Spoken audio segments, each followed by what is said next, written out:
Assalamualaikum warahmatullahi wabarakatuh. Bagaimana kabarnya anak-anak? Semoga sehat-sehat semuanya. Berjumpa lagi dengan Bapak di kelas yang baru, yaitu kelas 11 TTR dan mata pelajaran yang berbeda tentunya. Bapak di sini akan membersamai kalian pada mata pelajaran instalasi tenaga listrik. Pada kesempatan kali ini kita akan belajar bersama untuk KD 3.1, yaitu memahami instalasi tenaga listrik satu fase. Adapun tujuan pembelajaran pada kali ini yaitu diharapkan nantinya kalian bisa menjelaskan bagaimana secara tenaga listrik, menjelaskan instalasi listrik satu fase, instalasi listrik 3 fase. Selanjutnya kalian juga bisa menjelaskan instalasi penerangan listrik 1 fase.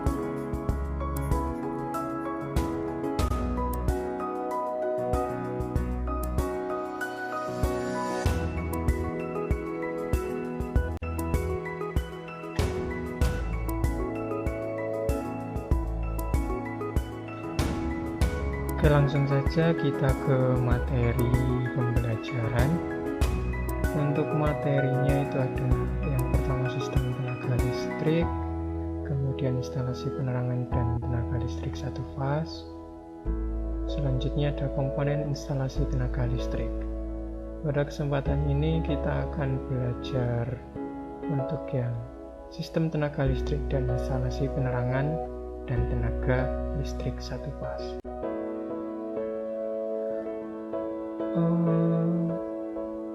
Sistem tenaga listrik. Sistem tenaga listrik itu apa sih? Mari kita mulai dari sejarahnya. Sejarahnya itu dimulai pada tahun 1831. Awalnya sebenarnya sebelum-sebelumnya udah ada ilmuwan-ilmuwan yang punya teori tentang listrik ya. Diawali dari ikan listrik, kemudian ilmuwan-ilmuwan yang lain mulai berteori tentang listrik. Nah, pada tahun 1831, antara 1831 sampai 1832 itu Michael Faraday itu mempraktekannya dengan menemukan perbedaan potensial yang dihasilkan antar ujung-ujung konduktor listrik yang bergerak tegak lurus terhadap medan magnet itu dapat menghasilkan tenaga listrik. Nah, pada awal ini tenaga listrik yang dihasilkan itu berbasis arus DC atau arus arah dan tegangannya sangat kecil ya. Selanjutnya, nah ini bentuk dari cakram Faraday yang dapat menghasilkan listrik. Selanjutnya pada tahun 1882 ini mulai ada pembangkit listrik yang beroperasional di London, Inggris, dan New York. Ini juga masih berbasis arus DC ya. Nah, dari sini ke sini terdapat banyak perbaikan sehingga arus dan tegangan yang dihasilkan lebih besar, tidak seperti pada awal kemunculan. Nah, untuk ini generator pada masa-masa itu ini masih berbasis arus DC ya. Nanti silakan kalian cari gimana sejarahnya. Pada awal kemunculan kebanyakan berbasis DC, tetapi sekarang mayoritas semuanya itu berbasis arus AC atau alternating current. Kemudian pada tahun 1897 itu mulai masuk Indonesia ya. Terdapat pembangkit tenaga listrik di Indonesia pada tahun 1897 itu di Jakarta. Kemudian pada 1899 itu di Medan, 1902 itu di Surakarta, 1906 itu di Bandung, 1912 itu di Surabaya, dan 1922 itu di Banjarmasin. Untuk lebih lengkapnya kalian bisa baca di modul yang Bapak share di Google Form-nya ya. Instalasi listrik satu pas. Instalasi listrik satu pas itu apa sih? Instalasi listrik satu pas itu menggunakan dua penghantar utama, yaitu fase dan netral. Tapi biasanya untuk pengaman ditambah satu penghantar, yaitu penghantar grounding, sehingga terdapat 3 penghantar. Tapi yang utama itu dua penghantar, yaitu penghantar fase dan penghantar netral. Nah, untuk bentuk gelombangnya itu seperti ini. Karena satu pas berarti dia satu gelombang, satu jenis gelombang, dan ini terdapat pada fasenya ya. Untuk selanjutnya bisa dipahami ya, ini bentuk gelombangnya seperti ini.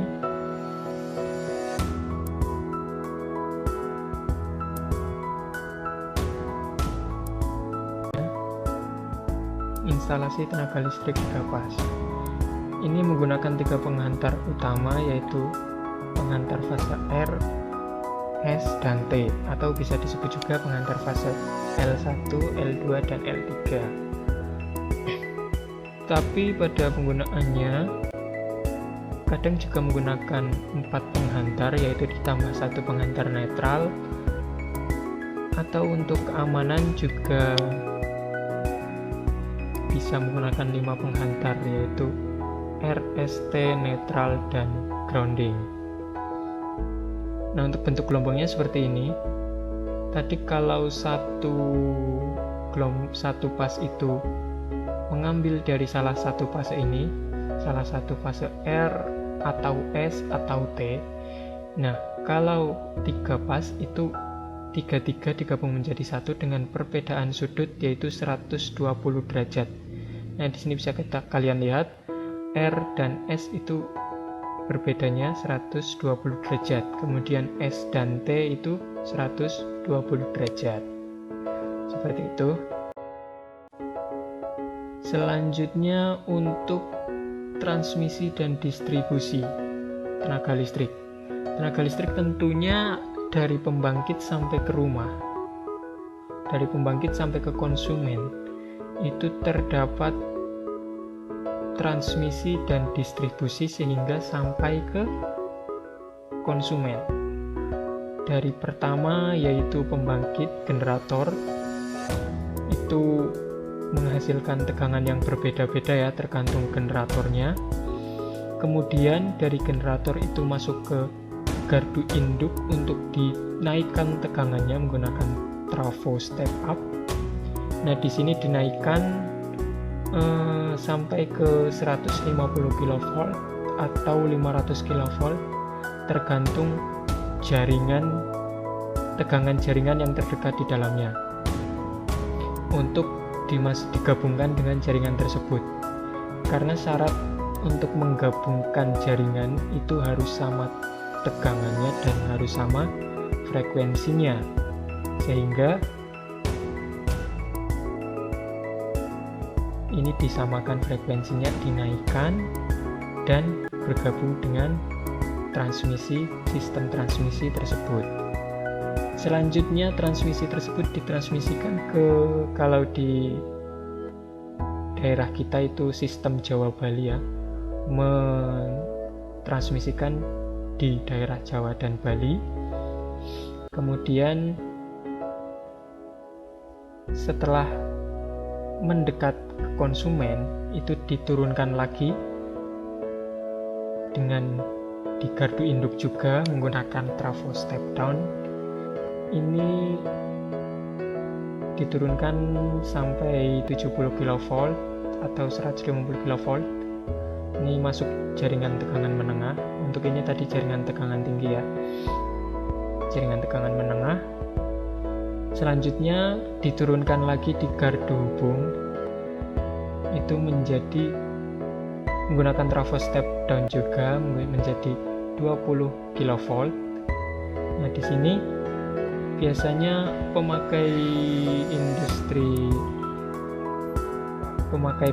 besar seperti industri dan konsumen besar, rumah sakit dan lain sebagainya itu langsung pakai ini. Tapi kalau rumah-rumah itu diturunkan lagi di gardu distribusi menjadi 220 volt ya, seperti di rumah-rumah kita, dan akhirnya bisa kita pakai. Nah, untuk ini diagram satu garisnya ya. Untuk tadi gambar secara realnya, nah ini diagram satu garisnya. Untuk bulatan G itu berarti generator, bulatan 2 ini trafo. Ini sama seperti yang tadi, cuma dijadikan diagram satu garis.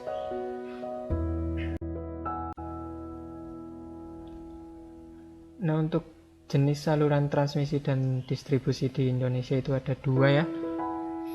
Yang pertama saluran udara atau overhead line. Nah, di sini biasanya digunakan di luar kota karena murah, pemasangannya mudah dan perawatannya juga mudah. Tetapi kelemahannya saluran udara itu rawan kayak gangguan ya, misal dari ada pohon yang mengenai kabel, kan kadang ada kasus-kasus seperti itu kekurangannya saluran transmisi udara. Tetapi ini kebanyakan karena murah sehingga banyak digunakan di luar kota seperti di pegunungan dan kebanyakan di negara kita sistemnya masih pakai saluran udara. Kemudian yang kedua ada saluran bawah tanah atau underground line. Nah, di sini untuk pemasangannya itu lebih mahal, perawatannya juga lebih mahal tentunya, tapi pemeliharaannya murah karena gangguannya itu lebih sedikit dan relatif lebih aman. Dan yang pastinya itu tidak mengganggu pemandangan karena ditanam di dalam tanah ya. Ini biasanya dipasang di kota-kota besar, perumahan-perumahan elit, itu biasanya pakai saluran bawah tanah. Nah, untuk konsumen listrik di Indonesia itu dibagi menjadi 4 ya.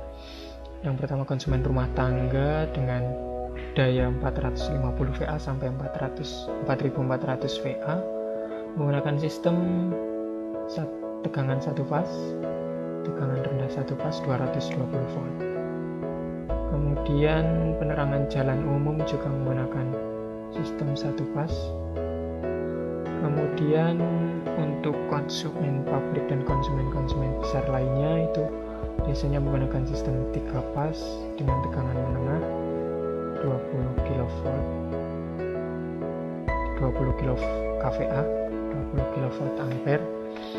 Dan ada konsumen komersial seperti sekolah, rumah sakit, hotel, bandara dan lain sebagainya, itu juga menggunakan sistem. Untuk selanjutnya instalasi penerangan dan tenaga listrik. Instalasi penerangan listrik satu fas yaitu instalasi listrik yang digunakan untuk penerangan dengan menggunakan sistem satu fas. Sistem satu fas tadi seperti saya jelaskan itu menggunakan 2 penghantar, utamanya menggunakan 2 penghantar yaitu penghantar fase dan penghantar netral. Kemudian instalasi tenaga listrik satu fas itu digunakan untuk stop kontak, beban-beban listrik lainnya selain penerangan. Ini juga utamanya menggunakan dua penghantar, yaitu penghantar fase dan penghantar netral. Tetapi untuk instalasi tenaga listrik ya, untuk beban-beban selain lampu itu untuk lebih amannya ditambah grounding, jadi menggunakan 3 penghantar. Untuk kesempatan kali ini cukup sekian, dan untuk pertemuan selanjutnya kita membahas tentang komponen instalasi tenaga listrik. Terima kasih. Silakan kalian untuk lebih jelasnya bisa membaca modul materi yang saya share di Google Form, dan jangan lupa kalian kerjakan tugasnya yang ada di Google Form kelas juga. Terima kasih, tetap semangat dan sehat selalu. Wabillahi taufiq wal hidayah. Assalamualaikum warahmatullahi wabarakatuh.